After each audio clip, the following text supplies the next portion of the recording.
Hi guys, it's Athene. Yo, I'm still blonde. He's still blonde. Whenever he is in videos, it is serious business time. Yes. Sometimes we wonder like, why do we always have to deal with this shit? But the world keeps going and we're gonna keep working. There is some net neutrality bullshit going on. Yeah. I wanna say something, because there's a lot of net neutrality bullshit going on, but most of the time, it is also bullshit. I mean, what I mean with that is most of the time when something comes out, they always predict the end of the internet and Armageddon and shit. Even if those bills that they introduce or whatever are not that bad, we actually only make those type of videos when shit gets real, when it's really serious business. Really quick summary for what net neutrality is. Net neutrality is the principle of keeping the internet open. Without net neutrality, internet providers would be allowed to do things like, for example, make your connection to League of Legends very laggy and then give you a special League of Legends optimized package that you have to buy if you want to play League of Legends at a better speed, unless of course Riot pays them a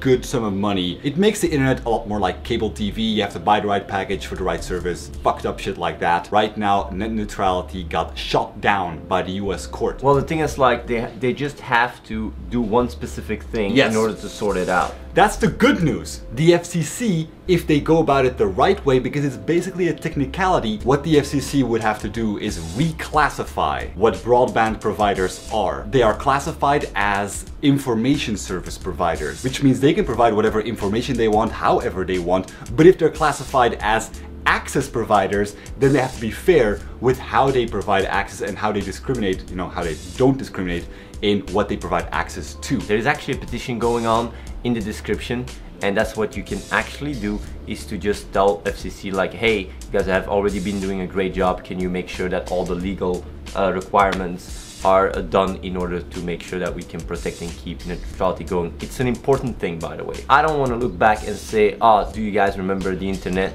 back in the days where we could just surf and browse what we wanted? Even if you live in Europe or wherever, just because this is the US, don't think that this doesn't affect you, because if this is the shape of things to come in the US, the trend will take over the whole world. If the companies have control and the amount of money they spend, they can control what you can browse, be sure that the entire climate is going to change drastically. Right now, the entire mainstream media and the big money guys are actually losing out really big time on the rise of the internet. It has actually opened the door for very new websites such as Facebook, Twitter, Google. Imagine take away like the ability for new companies to rise and everything, and just give the monopoly to the status quo to just dominate the internet by just saying like, you know what, if you browse our websites, you will be able to watch videos much faster than if you watch YouTube, for example, and therefore, boom, everybody's gonna start checking out the websites of those big monopolies. And I think it's pretty serious business. I know there's a lot of talk about NSA